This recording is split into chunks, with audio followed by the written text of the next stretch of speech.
All right, my name is Rich Schmidt. I'm here with Natanya, Welch. We're at Aebischer Vineyard That's in correct. Sherwood. It's July 15th, 2020. Thank you so much for joining us today. Thank you. First question, most important question, why wine? Or in your case, why viticulture? I was a late bloomer. But I guess I'm going to start from the very beginning. Some close family friends are the Canons, Untitled winery down in the Palace, where I grew up.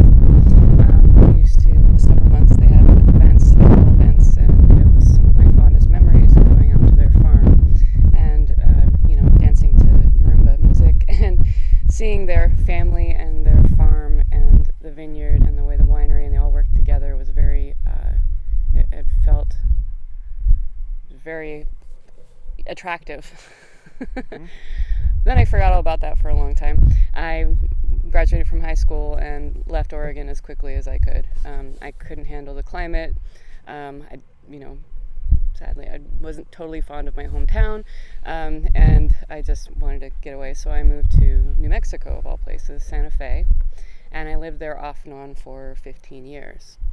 Spent a little bit of time in California, a little bit of time in Washington, in Seattle, but mostly lived in Santa Fe. In Santa Fe, you are basically one of three things: a trust fund baby, an artist, or you work in hospitality. It just is. So I was an artist and worked in hospitality. I've always liked. I don't like jobs that are, I've never been suited to jobs that are doing the same thing repetitively. And restaurant work is fun because it's actually pretty dynamic. There's always new people flowing through. It's very social. Worked with a great community. I worked at the same restaurant for a long time, a little Italian restaurant. And eventually I worked into managing that restaurant and also developing their wine menu. And that's what gave me access to going to tasting events, and we had booths at tasting events, the Taos Wine Festival, and big trade tasting events. And I got access to tasting a lot of different wines, and I started to kind of clue into the Santa Fe wine scene or community. Those are distributors, wine lovers, and restaurateurs, foodies, and I started to realize that it is very much a community. Everybody knows each other. Even at every, all the vineyard managers know each other, all the winemakers know each other, everybody in sales and marketing knows each other at every level. And then, there's a lot of crossover as well. You'll see a lot of nepotism, incestuous. It's very incestuous. Most vineyard managers I know are married to a winemaker, or,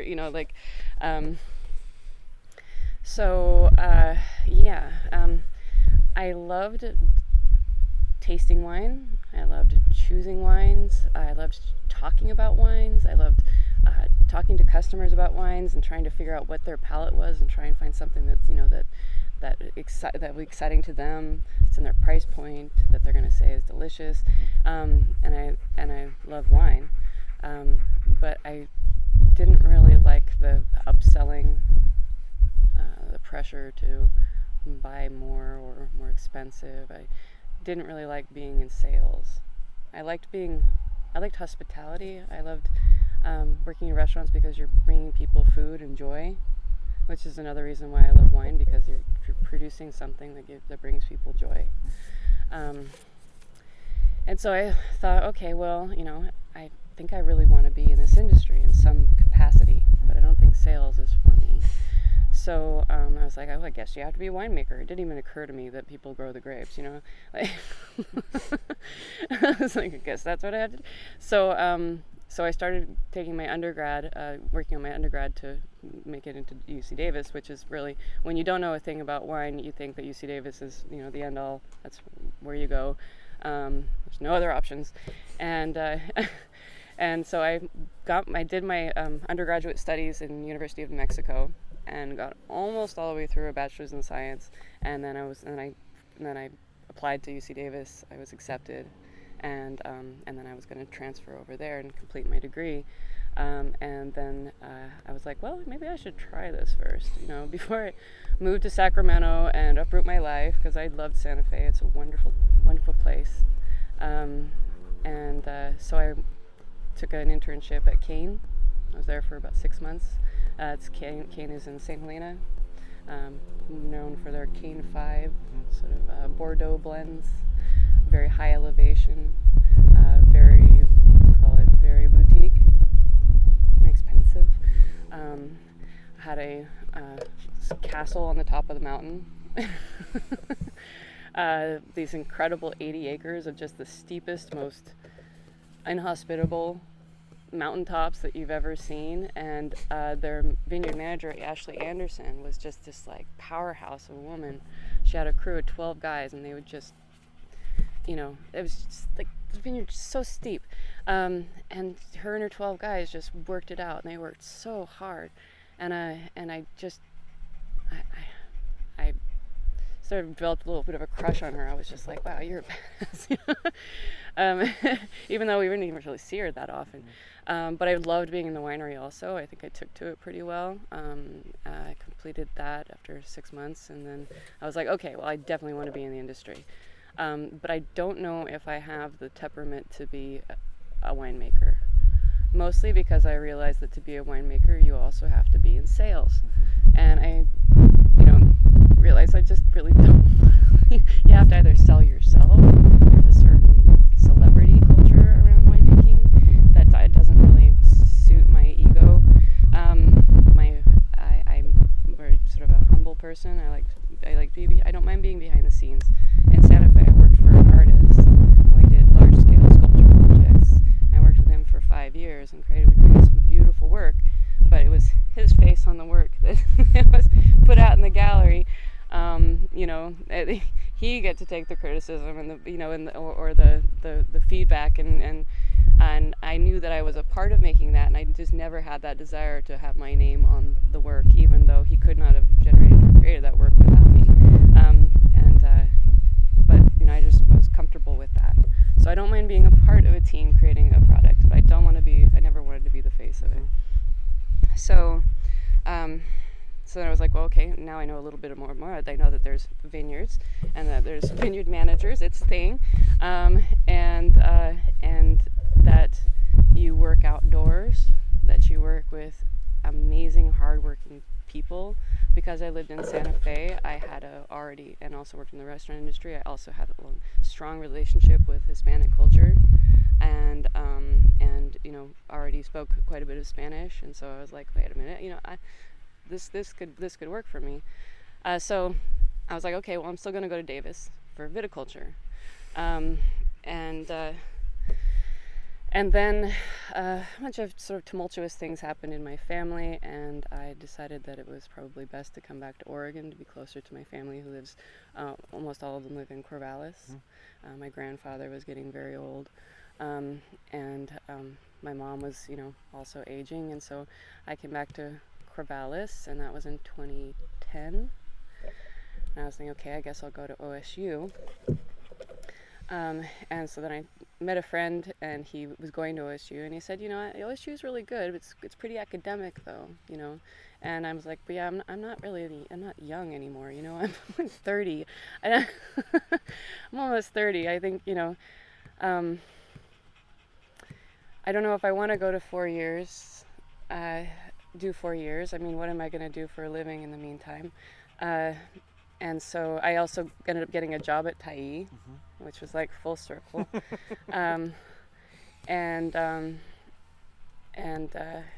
I found out about Schmidt and Schmidt Northwest Wine Studies program. And at the time, the vineyard practices instructor, Jessica Cortell, who owns her own vineyard management company, you know her, brilliant. And she was teaching that, and there was actually a really cool,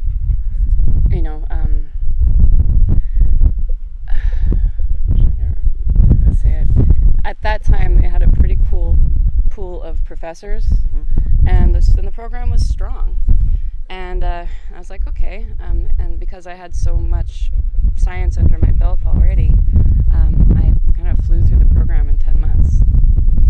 And to Jessica, when I graduated, say, hey, Natanya, you want to come work for me? And I said, oh, okay. So within 10 months of moving here, I was working in vineyard management under Jessica. And so at the time that I was hired, Jessica had 3 or 4 client vineyards, managing maybe 50 or 60 acres. And the 5 years that I worked with her, we grew from 3 to, I think we had something like 18 or 25 vineyards, hundreds of acres, and it was still just basically Jessica and I running the show. And we were so busy. Oh my gosh, we were so busy. We worked so hard to grow that company. And one cool thing about working a little company like that grows so fast is that you have to learn everything and fast, and you make a lot of mistakes. And that's how you learn. You learn things really well when you do them wrong. The first and last time I broke a valve stem off of a tractor tire with fluid in it is the last time I'll ever do that. That's the kind of thing. So, hey, go hop in that truck and go pick up that tractor and take it over there, and you'd be like, well, okay, here I go, and so I learned, the other kind of cool thing about vineyard management. I know a lot of people come from academia or come from the studies and go straight into an estate gig, and that's a I think every manager's wet dream, really, is to have your estate. But going through the experience of vineyard management, I think has actually given me a much more well-rounded education in vineyard management, because I am able to see, because I worked with every type of vineyard. I've developed vineyards from scratch. I've worked with high production, low price grapes, that are just do everything cheap and get it done. Completely conventional, as much mechanically as possible. Oh, there's Jessica there. Call you back. Speaking of dough, or super exclusive, Antica Terra, managed to the nth degree, no spare, no expense, production, to high flop. I mean, just everything. You experience everything, and you deal with a lot of different personalities. And I think that my past in service industry really helped me with that, because grin and bear it. And please people that are unpleasable, and have a pretty thick skin, and not let things get to you too badly, because you're dealing with a lot of personalities and a lot of money, and there are lots at stake. And I understand people get passionate, people get upset. People are passionate about wine, about grapes, and about their vineyards, and it's also very expensive. So there's the stakes are high. So I worked for Jessica for 5 years, and then I kind of hit a wall. The pace that we were going was so intense. I felt like I just couldn't keep up with her. She's a ball of energy. She goes 24/7. She really does. She's like, works 12 hours and then goes for a bike ride. I'm just like, she amazes me, but I couldn't keep up. So I found a job at Northwest Vineyard Service, which is a great company. No longer Northwest Vineyard Service, sadly, or for good or for ill, they've now become Atlas. They've sold to Atlas Vineyard Management, but the same wonderful group of people are still there. It's owned by Bob and Kathy Bailey. They're one of the first vineyard management companies in the state. Shane Moore, manager, great person, great vineyard manager. A great administrator, really knows how to work with people. Good boss, very ethical. And I slipped right in. It was great, actually. I was sort of like operational manager. So I managed all the 28 spray programs for all the different sites, which is really interesting because you're dealing with conventional, organic, biodynamic. We don't want sulfur. We want to spend as little as possible. Spare no expense. There was a whole range, and that was a lot of work managing that many spray programs. It's a lot of pressure because it's your responsibility ultimately to keep all these vineyards clean and not burned. and keep track of inventory. So you're frequently getting called at 4 a.m. by a tractor driver. We don't have any of this. You're like, oh, I think you have some Quintec, okay, try it, so, sort of snap you into to work, and also oversaw our North Vineyard manager and our South Vineyard manager. So the way Northwest was structured is we had a vineyard manager who was the oversaw, or was the foreman for all the north sites, and then all of the south sites, Jairo and Musano, two wonderful, wonderful, wonderful men who I adore and are still good friends. And they were amazing because, when I was hired, the biggest concern Kathy and Bob had was, you're a girl, I don't know how this is going to work. We've never had one before, I don't know if people are going to accept you, are they going to respect you? And, but they just instantly were like, great, we need the help, and if you show motivation and you really want to help, like, what can I do to help you? What do you need right now? And then they ask you to do it, and you're like, I know how to do that, I'll do it. And then they see that you do it, they can trust you to do it, and you just sort of take some of the pressure off of them, because they get really busy with that many sites, that many separate locations. It's not so much the acres, it's the driving and trying to get from site to site and make sure you have eyes on everything. And also work directly with their tractor drivers and their supervisors when they are at capacity. And so they were wonderful. They just welcomed me right in, and it was a really nice time working there. But after 3 years, a little over 3 years of working there, I was approached by Mimi Castile, who said, "Hey, Natanya, I think I have a job for you." Because she'd been conversations with her about coming to work with them, but she was really wanting to focus on her own project and her advocacy. Just really wanted to try to make a go of it, which I totally respect. And so I'd worked with her a little bit at Eveningland because she helped consult when I managed at Eveningland for several years. But and I knew her fairly well in the industry. I've always thought she was a wonderful person. I was considered her a friend, but it's not like we hung out. And so it was really surprising when she thought of me. She was like, "You're the first person I thought of," and I was like, "Me?" It's a big honor. Yeah, it is, especially from somebody like Mimi, who I have so much respect for.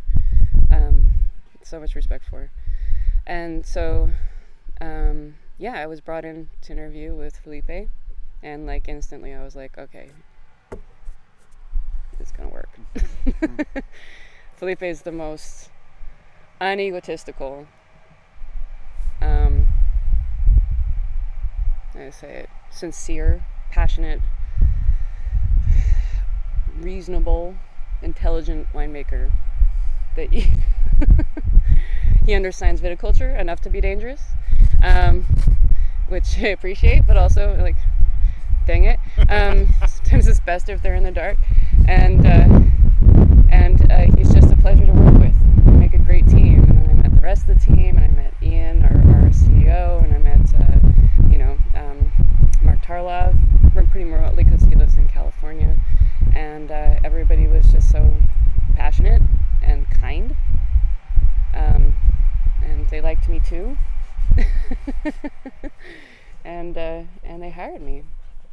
It's just been so fun. I mean, it's really different. I have no team. I mean, I have my team, but in vineyard management, you can share some of the responsibility. If something goes wrong, you kind of all get together and say, "Yep, this went wrong. We, as a group, made a mistake." You have each other's back, or if you have something to bounce ideas off of. You have somebody who just focuses on viticulture that you can, hey, I need you to go out and scout this. I need you to go out and count that. You've got that support. When you're running your own show, you're really running your own show, and that's my first experience in this job. And there's parts of it that I love and parts of it that are a little scary. Luckily, I have Felipe, who I'm able to bounce ideas off of, and and make decisions with and share that responsibility, because he very much shares, if we decide to do something risky, like we're not going to remove leaves at all, well, okay, if we get mildew, it's okay. I'm willing to own that, we'll own that together. And yeah, it's just been great. I mean, last year was hard. I had to, I had to take on 4, then 5 new vineyards, learn them, find a crew, buy a lot of equipment because we were really lacking in equipment. Basically, build infrastructure for each of the vineyards down to like tools, diesel tanks, service, just all of these little things that the previous manager just really didn't implement. I don't actually know how he did it. Like, I can't imagine running 5 jugs of diesel, trying to keep up with my tractor drivers on 70 acres. It was like, yeah, so it was a big push last year. It was a really, really big push. Mm-hmm. But this year, I just feel pretty calm. I've got a terrific crew. I love them. I've got a great group of subcontractors who have been really consistent and strong, and conscientious, wearing their masks, keeping apart, separate vans, separate potties, and taking COVID very seriously, doing work that's timely and precise. Last year was a little bit more of a challenge with labor because we were just kind of getting our footing. I was trying to decide which labor contracts to work with that I could, depend on. And I've got all my equipment. It still breaks all the time. Always breaks. Every day something breaks. Especially this time of year because we're just running equipment so hard. And I mean, COVID has kind of slowed everything down. Like, if you break apart on a tractor, something you can get in a week might take a month because it's coming from Italy, or, I have a tractor that's broken down that's been in the mechanic for 5 months now. Oh my gosh. Yeah. I don't know if I'll ever see it again. I don't know if I'm maybe just parts of it at some point. I don't know. I maybe just lost it. They gave me a loaner. Maybe I can just keep that. I don't know. They don't call. Yeah. So that's been hard because the vines don't wait. You're going, as fast and hard as you can go, and everything else seems like it's just creeping along around you. So that's been I think the bigger challenge with COVID, and also just trying not to become complacent, because for me life is pretty much normal. I mean, I'm an essential worker, so I don't really have the luxury of staying home. I visit multiple establishments every day to buy materials, to buy supplies, to buy tools. I'm in contact with my crew at a distance with masks, but still, I mean, I'm out there, and I worry about myself and the health of my crew quite a lot. But at the same time, I don't feel like I'm sure I don't feel like people who have been sheltering in place and who just feel completely cut off from the world, and like everything is strange and different, and like it's less disconcerting for me because life kind of continues as normal and the vines don't wait. So in some ways I actually feel grateful, because if I had to stay home all the time fretting, I'd probably lose my mind, because I'm a fretter. I worry. Gotta stay busy so you can't fret. Yeah. Like my mom, she stays home all the time and watches the news. I'm like, you just gotta shut that off. You're gonna, I wanna, yeah. So, I mean, I'm definitely like scaled back on my ambitions. Like I have always these big ambitious plans. I want to get a lot more livestock. I have my alpacas down there. I want to get sheep, and I wanted to expand the garden, and I wanted to do compost piles, and I really want to get bees. But then I was like, you know what? I'm just gonna scale it back, do what needs to be done this year, I still have to have my garden, but and just keep everything simple, and that's like helped, I think, me not overextend myself, and also help sort of, I don't know, not overextend myself, and just try and keep things, there's minimal anxiety out of my work so that I can use it on worrying about the world. That's fair. Yeah. So I have a lot more questions about the project here, but I want to back up for a second to you go through Shemeka's program. You're working with Jessica. Jessica invites you to her job and to her place right as she's exploding in growth. So tell me about, you mentioned some of the all of the different ranges of places you're working with, from the very hyper focused boutiques all the way up to the. So tell me about developing relationships and learning. You mentioned your service background and being able to work with those different kinds of people, but tell me about sort of finding the way when you're building those relationships between what you want to do as a vineyard manager and what you're being asked to do by the person who owns the vines, and finding kind of what the places you want to work, and the types of vineyards you want to be in. I learned from and I'm not saying this is I don't want to sound like a generalization, but for me, I found in my experience that the vineyard owners who were interested in farming sustainably, organically, tended to be the more involved types of owners, those that were willing to spend the money and the resources to do things as ethically as possible, or as I don't know how to say it. They just seem more engaged with their vineyards. More engaged with the process, even if they're not making the wine themselves, more engaged with the winemaking. There's something more connected with them. Not in all the cases, but very often. I mean, it seemed like a lot of the conventional farms were people that lived out of state or out of town, and they just pay the check and collect the money. Not interested really. And I like an owner or a winemaker that is engaged with the vineyard. I think that's really crucial, and that's definitely something that I missed working in vineyard management. There were certainly owners that were really involved, but not as much as when you're in an estate situation. And even not all estates. I'm making a lot of generalizations here. There's some where the vineyard and the winery are two completely separate entities, and the two never mix, and nobody really talks. But then there are some that are really tight collaborations, with like this project. So I knew that I wanted to work organically. I've known that forever. That I feel like herbicide is harmful. Maybe not the environment, but it's certainly harmful to the soil, and I think in the long run harmful to the vines and the environment. And yes, definitely. Same as the lawsuit that just settled against Monsanto, and I knew eventually that I wanted to work in a situation where I could close that circle, that loop. Like when I worked with Jessica, I worked with Maggie Harrison, Tika Dave and Sashi at Evening Land.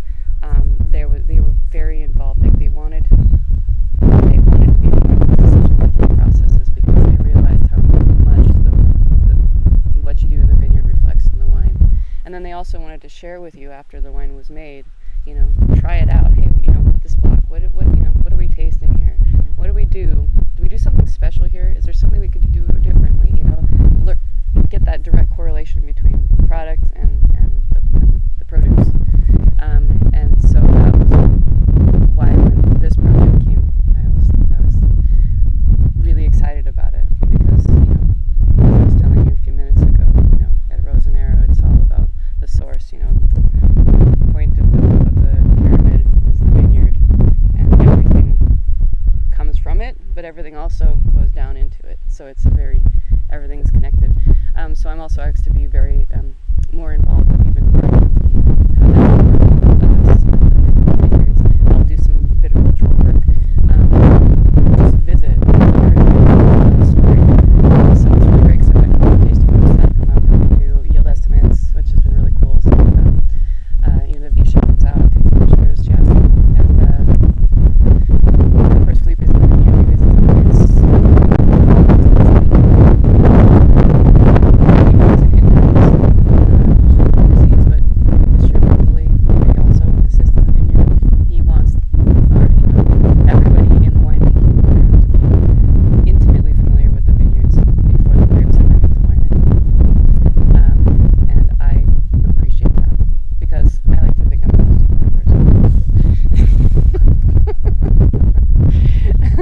pyramid like that. It's a pyramid, yeah. Clearly you are. Yeah, clearly I am, yeah.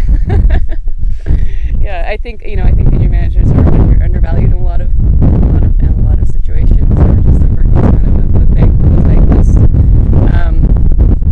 But I don't feel that way. I feel very appreciated in this job.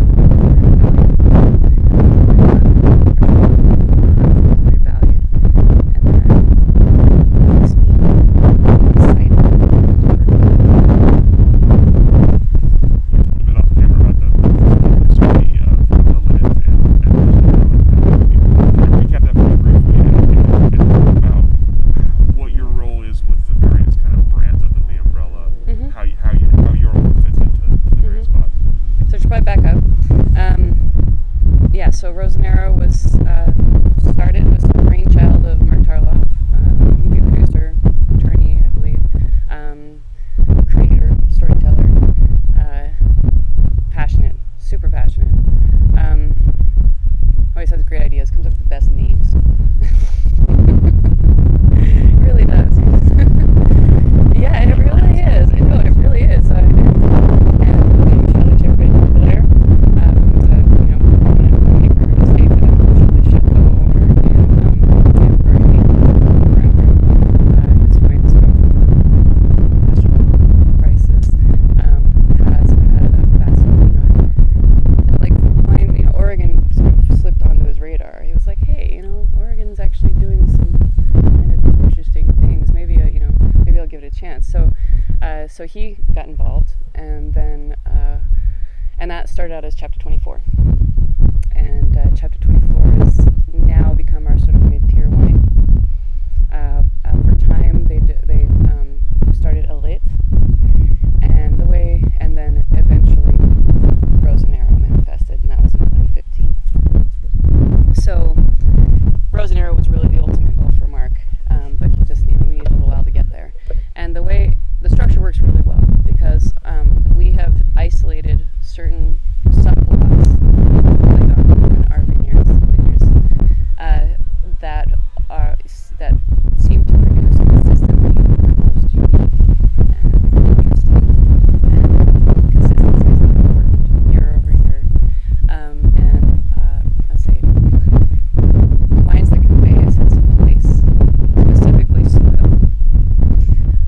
And so our very best goes into Rosanero, and then our second best goes into Chapter 24, and our still really good goes into lit.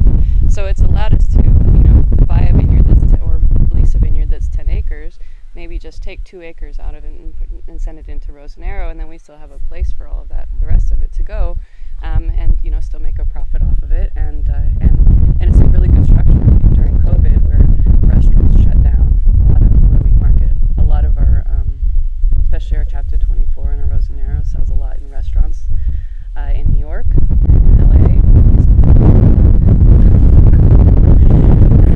That price point have closed, and so the lit is fantastic because it's just been going gangbusters. When we were doing home deliveries, or now that our tasting room is open, it's really sustained us. And so I think it's a really smart structure. So Chapter 24, a lit, we do, like Oregon, Pinot, more sort of style. We also import wine. We have a lot of connections in France, so we import a lot of wine from France. Grand Cru champagnes,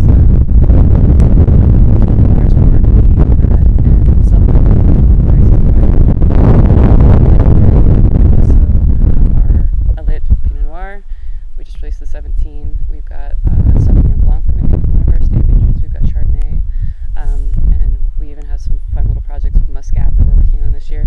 And then we have our 24, which tends to be a restaurant focused wine. We have the last chapter. And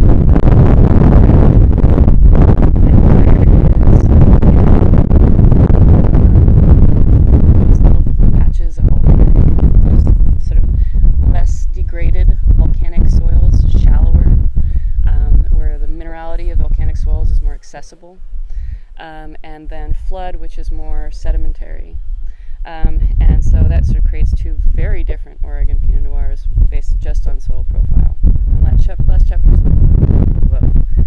And then Rosanero, which is completely estate driven. In fact, like not just estate driven, like like a little bit of the estate driven. And Rosanero is really awesome with us. So we bring our guys in from Chile. They do thermal conductivity testing on the, it's like magnetic testing, similar to what they use in mining, where they shoot like sonar or magnetics. I don't even know quite how it works. Pulses down into the ground, and that bounces back up, and that reads and generates a map that will show anomalies within the soil, going down fairly deep, depending on how powerful machine. In mining, they can go down, like I guess like 50, 100 feet. We don't go down quite that deep. Maybe go about 150 centimeters. From that, we generate a map that says, oh, okay, in this piece of property, there is this spot here, and it's anomalous. It looks different from the rest of the vineyard. We don't know why. Maybe it's clay, maybe it's rock, maybe it's, a ship, but there's something different down there. And then we come in and we dig pits as deep as possible. And then Pedro comes out and he climbs into these pits and he scratches his chin and pokes around and turns off some notes to Felipe really fast in Spanish. And then comes out and we dig, in a vineyard 10 acres, we could dig 20 pits. And then he might say, oh, you got a spot, maybe let's dig another pit over there, and I want to check that spot out. And we fill those pits, and then he comes back, and from that we refine areas within the vineyards that are unique, and we generate polygon from that. I have a vineyard that's 3.5. The old vines are 3.5 acres, and it has 5 polygons. Yeah. That's crazy. Yeah. So, and one of those polygons produces our first expression, our most expensive and most delicious, highly, received. And then just 25 feet over, a polygon that produces wine that we send on to a lip because it just isn't there. It's really amazing. It is. So this vineyard was actually designed by Pedro Parra. So each block is a polygon. The rest of our vineyards, we've had to slowly find them and refine them. And they moved and shifted a little bit over the years, but now they feel very solid. At least in our vineyard, that's Gathering Stones, Rosanero, Hopewell Hills, Rosanero. We're actually working with another polygon and discovered another patch of some very interesting soil when digging some pits for new development. So yeah, it's really fun. It's really fun. And yeah, so we have, I think right now, 7 Rosanero wines. We have our Village, we have our first expression, and then we have the articulates. That's being a mark thing. Yeah, so Village is, at the bottom, and then articulates is the middle, and then first expression is our equivalent to Grand Cru. And I think a lot of people in the industry find it to be a little pretentious that we're trying to find Cru, Village, and Grand Cru in Oregon. Yeah, the monks took thousands of years, and we're going to do it now. 2 years. 2 years, thanks to the miracles of modern technology. And and Pedro, who really is he's like a dowser. There's a little mysticism to it. It's a little, but there's also a lot of experience. So it's a combination of those things that he has. Yeah. And we're creating some really beautiful wines that you should try. Absolutely. I'm even more intrigued now. So from your part of this, obviously we don't tend to think of soil about learning those different polygons and about working them. Do you have to work on each of them differently? Do you have to treat them all as separately in some way, or are you do you have a more holistic view of all of my vineyards, all of my vineyards, every single vine to be as healthy and happy and productive and produce the best quality, most balance possible. So I try not to, play favorites, but definitely in certain, especially, a polygon that's going to be going into a $150 wine versus a vineyard that's going to be going 100% into a lit. Probably I will adjust my practices enough, mostly for economic reasons, I'm going to put more attention into that polygon and maybe put, an extra 5 hours an acre against shoot positioning. Be more precise about leaf removal. I will choose specific workers to do the work in those parts if I think it's something that I really want to be done right.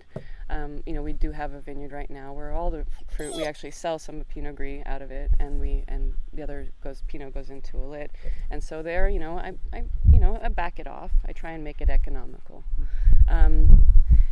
but I think for me, it's not so much.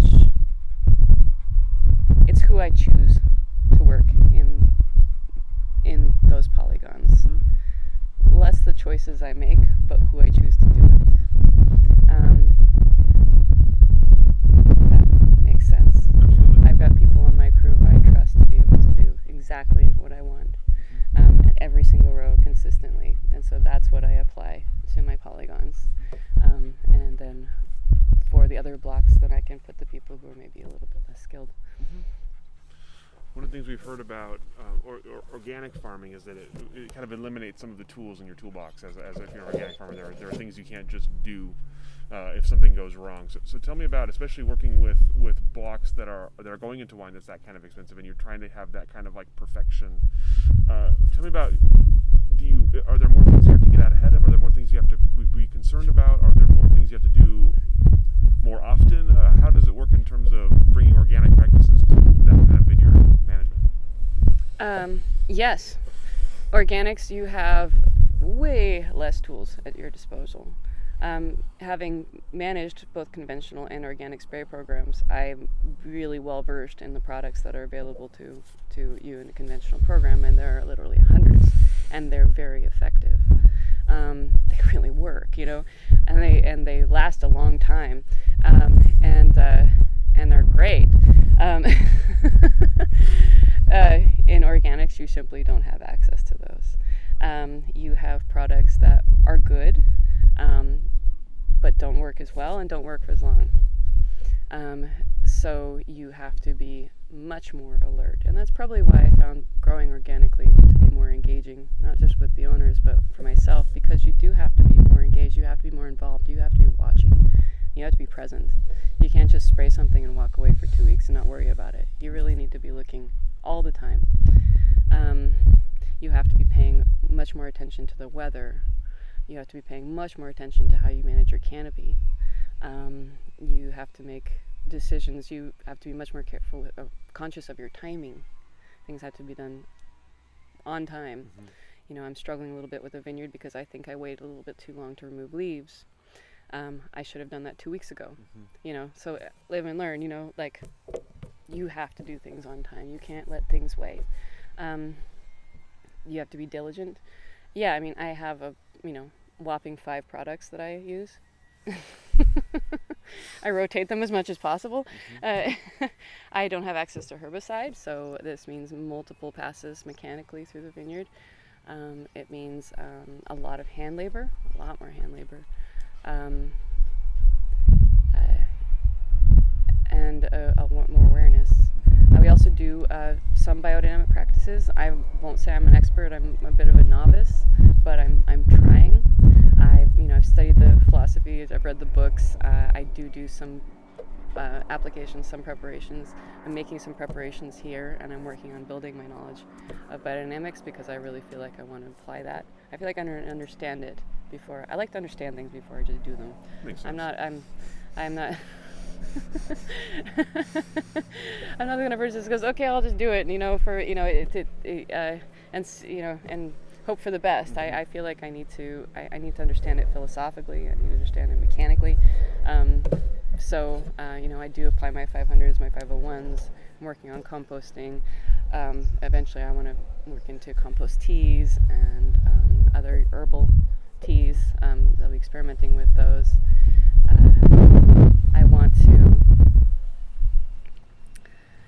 I want to move away from cultivation as more and more, less disruption of the soil as much as possible.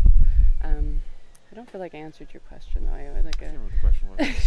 This is a great answer. Just keep going. Don't worry about it. I want to work on biodiversity in the vineyard. I want to work on like rehabilitating this property. Has a beautiful swale of the creek and the spring.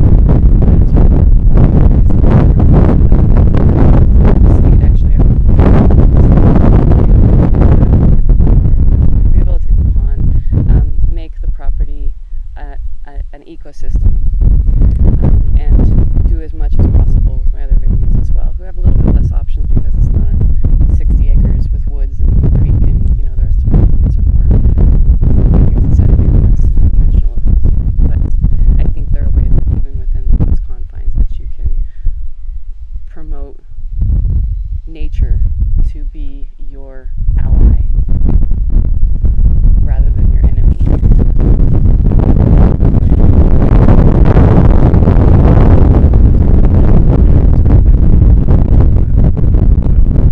Yeah. You're looking at the more holistic view of this vineyard as a place for grapevines, so that's more than ample.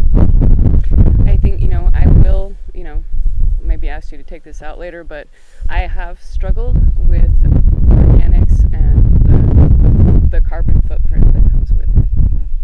There's no way around it. I mean, I think the soil is healthier. I think if you're doing a native yeast ferment, the ferment is healthier. I think that those synthetic fungicides are too effective in some cases, and they actually will kill yeasts and whatever microbiology you have that live on the grapes that's going to go into the winery and produce the individual character of the wine from each vineyard and whatever's living there. And I do think it's probably better, the outcome is better for the consumer. And who knows what these novel combinations of chemistries used either excessively or we just don't really know what we're going to get when we take a lot of different chemistries and put them together. We know this one individually is okay and that one's okay, but you put them all together and layer them up and you end up with a chemical soup that you really have you don't know what it's doing to the body. So I think it's healthier for the consumer, but we do use a lot more diesel. Many more passes to the vineyard. And that is just, I guess that's the trade-off. Maybe someday I'll get draft horses and I won't feel so bad about it.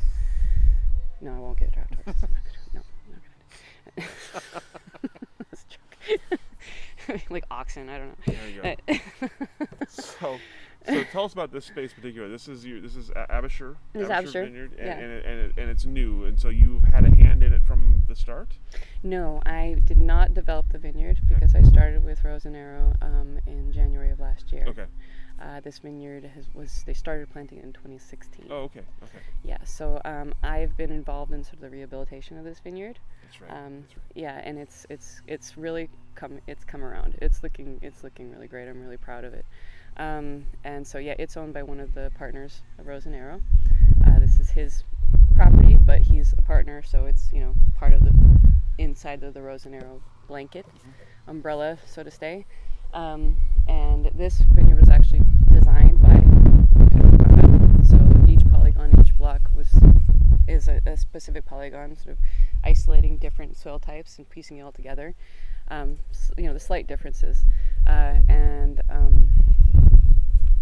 we use some really unusual rootstocks here. That's very interesting. Pedro chose to use rootstocks that thinking really towards the future, thinking towards dry farming in 20 years as global warming happens. What kind of rootstocks can we choose that will allow the vines to access water very deep down, maintain vigor and strength even in the hotter conditions, and slow ripening instead so we're using some, it's really interesting for me because I've never worked with these rootstocks, and you can sure tell the difference. And I think it's going to be a little bit challenge until the vines have reached a certain age, holding back how much they want to grow. But I think in the long run it should be really interesting. It might be great. So, yeah, but this vineyard, I love this vineyard. This vineyard's so much fun because it has this big, beautiful property. You guys haven't even seen, like, it just keeps going. There's a pond down there. We're working on rehabilitating that. It'll probably get dredged out and reworked, and it's just been silted in over the years. We have the creek, we have the trails, we've got the beavers, we've got my livestock down there. It's just a really fun piece of property. I'm excited. I think every year we'll make another project, and I think I want to turn this into this whole property into something that people can really enjoy as a destination, you know. So people will come and participate with the vineyard, which is really what I want. I want people who are buying wine from us, people who work in our tasting room. I want everybody to participate with the vineyard, if they can, if they're interested. And so make it appealing, you know, make it beautiful, and people will want to come and participate. Yeah. Make the animals cute, you know. That's cheating at that point. That's not even fair. Yeah, you haven't seen my alpacas; they're really cute. You should come down and check them out. I'm curious about knowing a place, knowing a vineyard site, and how long it takes you to feel comfortable with a site until you to make some of those kinds of decisions you have to make. Well, I don't know these ones yet. Maybe working in vineyard management, you can kind of catch a beat on things pretty fast, because you do come into vineyards. You know, in vineyard management, you gain and lose clients every year. You never go into the next year with the same, most of them, but there's always gains and losses. You piss somebody off, you make a mistake, leave, they find somebody, you know, somebody cheaper, whatever. And then some other company misses somebody, and they come to you, and it's just they just shift around. Because there's not that many management companies in the state, and so I think I've learned to get a pretty solid read on a vineyard, and also on the client and what they're after pretty fast. But absolutely, like, you know, this last year I learned a lot about one of my vineyards. This year I'm learning more. You know, last year I made some changes, and I think they were for the better. This year I'm experiencing a similar problem, and I'm going, okay, I need to make some more changes. And next year I'll probably discover I need to make more changes. Knowing a vineyard is it's like knowing the weather. I mean, it's a moving target. Vine vineyards are dynamic. Like, you know, I could have this block in permanent cover crop for a couple of years, and then all of a sudden the vineyard just starts to tank, and then I have to cultivate. They're not. I don't ever get a vineyard to a place where it's static. And maybe some people do, but I haven't felt that way. I think it's always, you're always searching, and you're always learning, and you're almost always surprised by something, which is what makes this job fun. I mean, really, that's what makes this job fun. It's so dynamic, and you never repeat the same day. And you almost never get to go through a day as you planned. Literally almost never. You go, this is my plan today, this is how it's going to work. No, almost never. And some people don't like that, but I kind of thrive on the stress. I was going to say, that's like anxiety inducing over here. Yeah, for some people it wouldn't work. For me, it's my fuel. Love it. Problem solving. I like problem solving. I don't mind when things break, because then I get to fix them. It's just, yeah. You had mentioned earlier that you learned to appreciate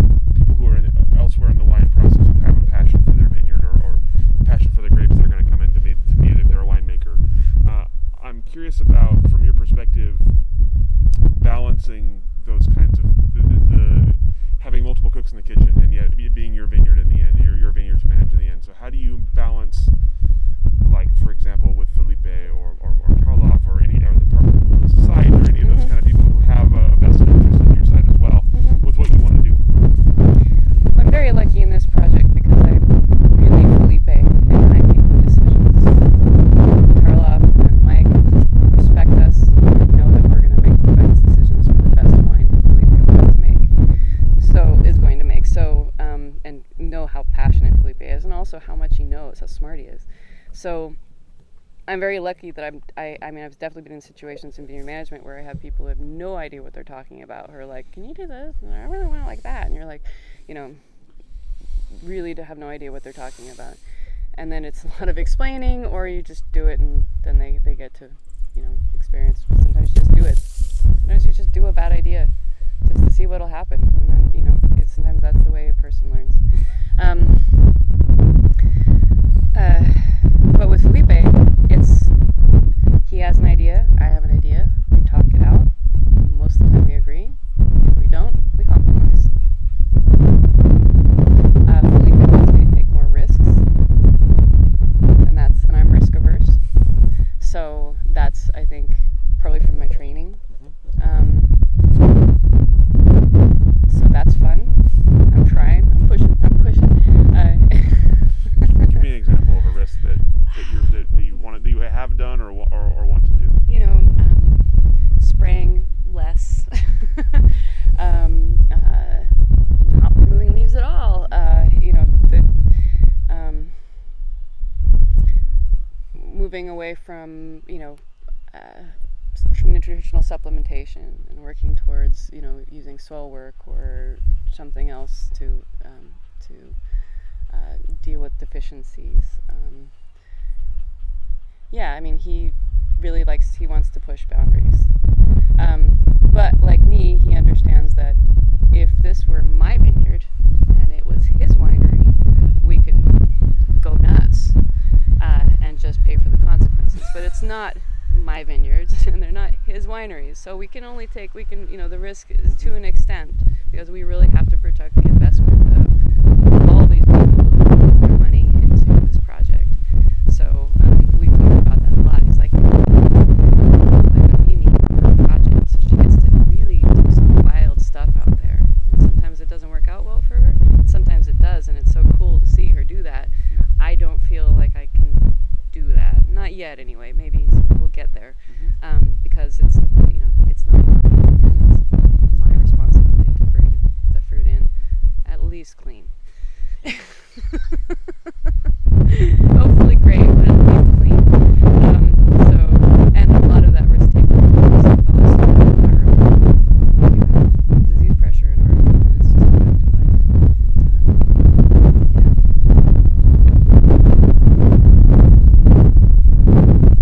You mentioned earlier being hired as a female vineyard manager by a place that had never had a woman working in the vineyard there before, and then not really knowing how it was going to work for you. Obviously, you came up with Jessica herself, and your mentor in California as well, or at least your role model in California as well. I'm curious about being female in a fairly typically male-dominated part of the industry, and obviously a growing number of young female viticulturists in the state. How has it been? How have you felt as part of that part of the industry? Now, because I've surrounded myself with strong female viticulturists and winemakers. I'm dear friends with 3 vineyard managers. We were like besties, so we talk stuff out. We're talking all the time. I know Kelly, I know Jessica, I know Patty, I know Lee, I know Mimi, and so from my, Karen, who just sadly left for Erica, I know so many strong female vineyard managers that from my perspective, I'm surrounded by great women in viticulture. I know that if statistically we're rare, but because I worked to kind of develop relationships with all these women, we support each other and we are in touch. each other, I don't feel like I'm alone as a woman in viticulture and wine. I also have come to realize that, how do I say it? That you can earn the respect of anyone if you work hard. You can overcome barriers of misogyny, maybe not with all people, but with most people. Most people treat me very respectfully because because I bring it. And I've worked with them, I've given them respect, and I've, with vendors, I've made them a lot of money. They treat me with respect. They know I might have more projects coming down the road.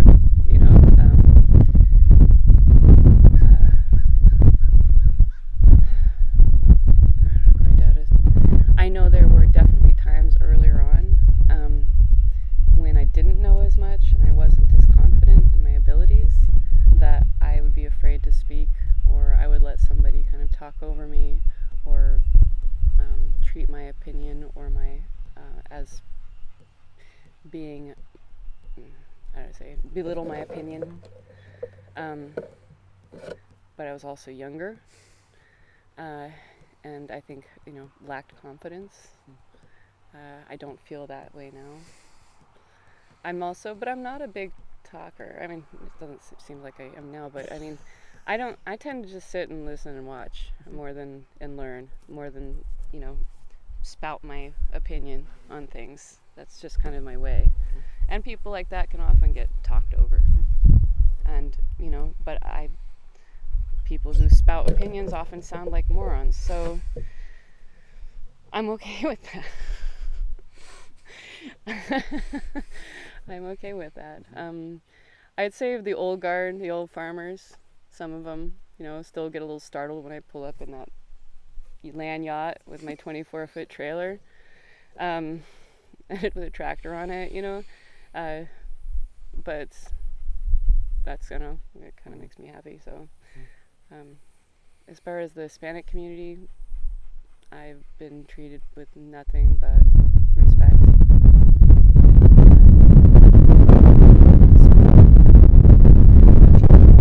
That has not been my experience. Yeah, I've been very blessed. Well, you made it clear that you treat them with respect, you treat people with respect. It tends to work both ways. And I work really hard, When they see you working as hard as they're working, or harder, or longer, that means something. And you're kind, and you get to know people, and you work really, really hard. You work harder than they do, and nobody likes to be told, to work harder from somebody who's, not working, yelling out their truck window. It's not going to get you very far. So, they know that I'm in there fixing things, getting my hands dirty, bleeding, and that earns people's respect. Mm-hmm. Faster than anything you can do. It works definitely more than fear. Mm-hmm. I don't think leading with fear, a lot of people do. I don't think it's very effective.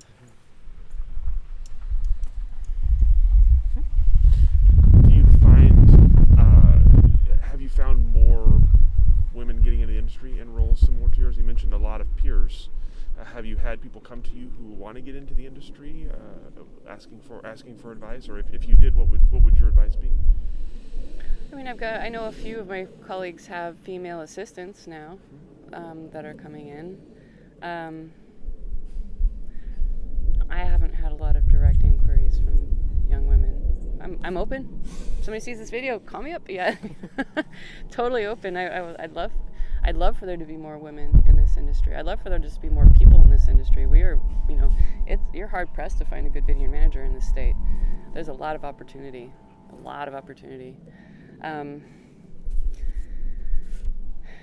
And I think being a vineyard manager is very empowering for women, because you are a leader and you are mechanical and you learn how to drive big machines and wield a lot of power. There's times when at Northwest Vineyard Service when I was, overseeing 150 people. That's a big hammer. That's your just,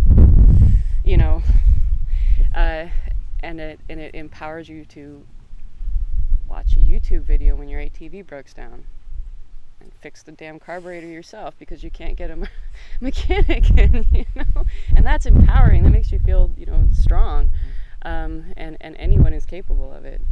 And most women are taught that they can't do that kind of thing, but we can. So yeah, can you repeat the question as far as It was basically what advice would you give to them? That you can do it. That you can totally drive that tractor. It's not. I don't know. I think I've always been a bit of a tomboy, but I definitely know that my friends can still be feminine while doing it. Not me, but some of my friends.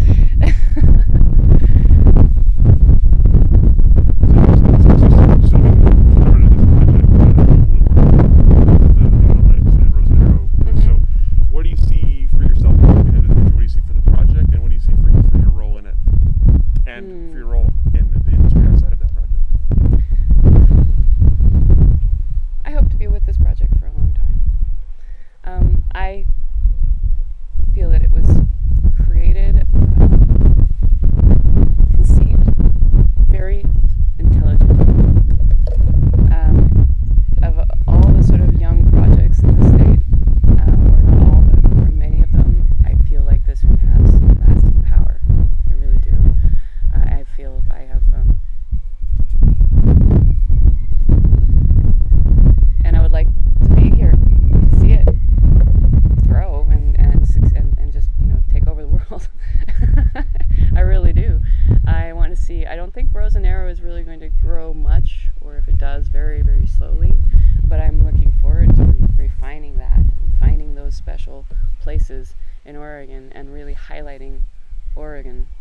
I feel like Oregon wine can be a bit muddy. It all sometimes can taste like Oregon Pinot Noir, and not be, and because a lot of it's blended, and so I want to see some really unique, special, spectacular wines come out of the state, because it'll elevate the industry as a whole in this state. It's not a competition. When everybody does well, everybody does well in the grand scheme of things, and I want to see that happen. I would love to work with Felipe for the rest of my life. He's an absolute joy.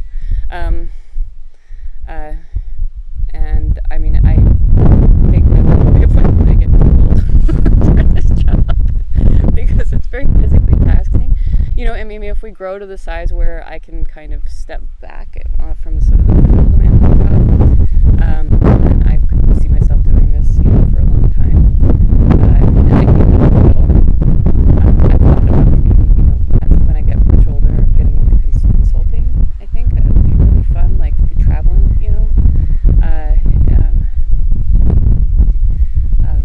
building enough knowledge that I can travel from place to place, because there's some really interesting wine, really sort of developing wine regions all over the world. Like my friend was in, he's in, like somewhere like Tibet or Nepal or something.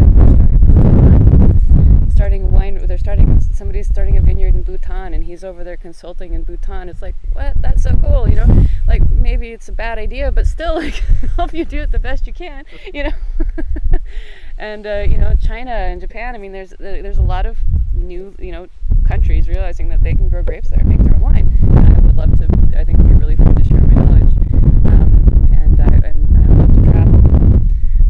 So eventually, I think that would be a fun way to go, and maybe you'll be able to just sort of do that work.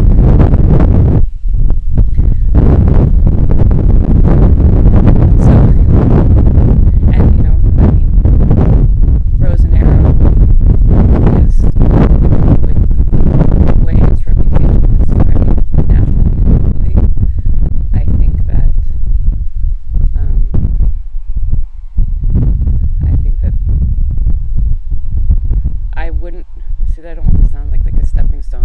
but my association with it would give me a lot of credibility towards being able to, say, hey, yeah, I can help you make rose and arrow wine. So, making rose and arrow wine is it's a collaboration between Pedro, a brilliant winemaker, and good viticulture. It's not just, this is not, I can't do it. This is not all me, but I can certainly help. Because in Bhutan or in Japan, they have challenges. It's not, maybe they actually have great conditions for growing great grapes, but they don't have. So if you can help them, and the nice thing about consulting, I've done some of it, is that you tell people what to do, and then you walk away. And if they do it, and it works, great. But if they don't do it and they fail, it's not your fault.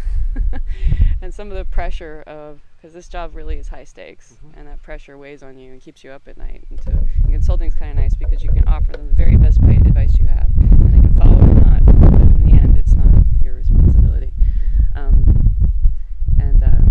I think that will be nice to, as I get older or old, to not have that constant pressure on you, because it can get pretty intense. Is that mostly? Anybody who takes their job seriously, I think anybody who really cares about what they do feels that way. And I think that, I'm not saving lives. I'm a doctor, but I'm growing a crop that's going to produce, that 2 vines can be the equivalent to $300 worth of corn. So multiply that by, I screwed up 2 vines. I've lost the company $300. So I have to be, it all kind of, like I said, the whole pyramid sits on me, and so I take that very seriously. And then I'm also responsible for all my people. This is a risky job. I'm always going if I know my guy's going to be out spraying at 4 o'clock in the morning, I'm awake, usually, sometimes just checking in, send a text, you're okay, because, people do get injured and die in vineyards. And I'm responsible for their well-being in the future. One of my guys buying a house, one of my guys just had a baby, one of my guys just bought a truck, I got to keep this boat floating for my guys,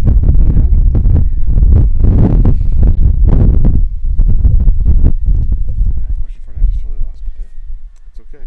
Oh, do you ever want to? You mentioned the it's not your vineyard. You can't do everything you want with it. Do you ever want your own vineyard? Hell no. All right, crossing that question off. Nope, absolutely not. Interesting. That's fascinating to me. No, I have 4 acres and I had 2 acres in the front. They're like, why don't you plant a vineyard? And I'm like, no. I live, sleep, breathe, and eat vineyards.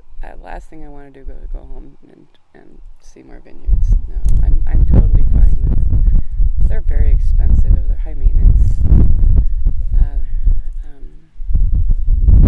It's like having a busty born girlfriend or something. Too much work. Too much money, too much work. So I'm happy to take care of other people's vineyards. That's just fine. It's me. What have been the biggest changes in the Oregon wine industry that you've seen since you've been a part of it? What does it look like now versus what it looked like when you started? Well, it's grown a lot.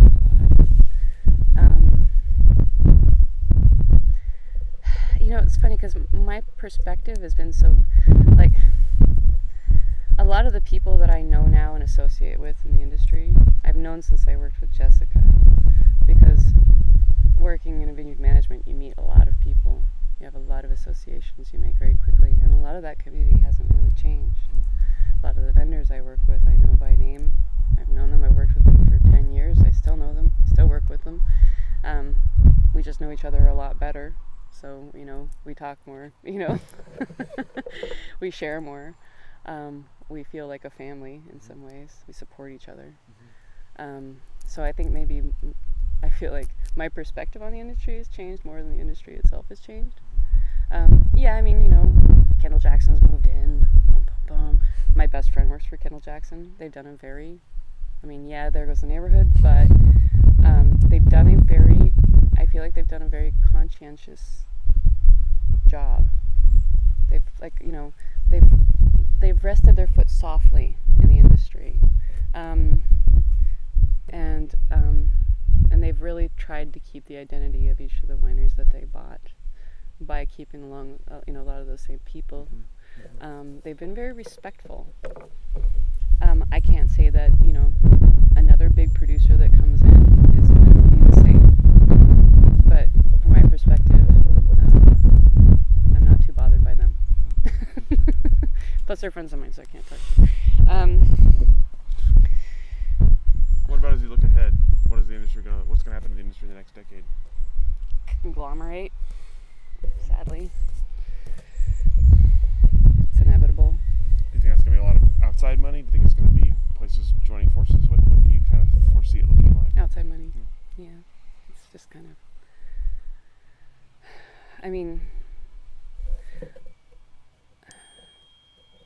the wine industry has always been bolstered kind of artificially by a lot of money that doesn't come from the wine industry. A lot of outside wealth props this industry up in Oregon, in California, particularly in Oregon. So there's a lot of these little boutique wineries that aren't really making a lot of money, but they're, or any money, but they're still existing because, so-and-so's got a bunch of money from, .com era, or sold a computer chip, or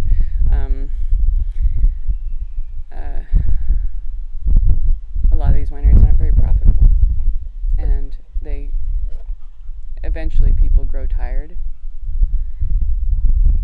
of maybe not so much not being profitable, but something, especially these really small ones, when you have to be the winemaker and the vineyard manager, and you're out there spraying, and you're trying to do sales, and you're just trying to do everything. You eventually wear out, and if your kids aren't interested in getting into it because there's no money in it, you're going to eventually sell, and so a lot of these little outfits will I think start to disappear, but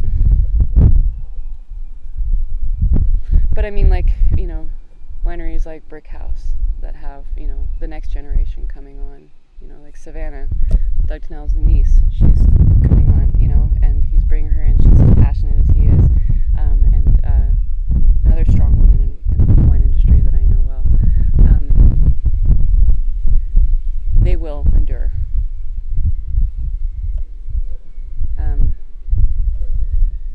Yeah, but some won't, and kind of is what it is. I would like to think that Oregon can maintain its individuality and its smallness forever, and I think it will do a better job than California. I hope.